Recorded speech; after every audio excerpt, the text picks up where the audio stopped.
Hi everyone, my name is Vandana Malhotra. Today we are going to discuss some important idioms.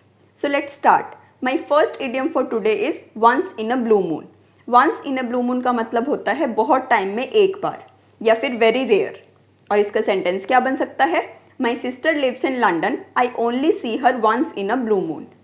My next idiom for today is kill two birds with one stone.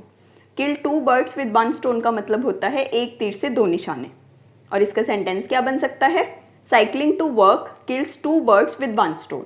It saves money and gives you some exercise. My last idiom for today is in the heat of the moment. In the heat of the moment का मतलब होता है समय के बहाव में. कई बार anger में या एक्साइटमेंट में हम कुछ ऐसा कर देते हैं जो हम नहीं करना चाहते, तो उसको एक्सप्रेस करने के लिए हम बोलते हैं इन the heat of the moment. और इसका सेंटेंस क्या बन सकता है? He did not mean it, he said it in the heat of the moment. ये थी कुछ इंपॉर्टेंट इडियम्स. आने वाली वीडियोस में हम और इंपॉर्टेंट इडियम्स डिस्कस करेंगे और कुछ वर्ड्स भी डिस्कस करेंगे. Till then please subscribe my channel. Thank you very much.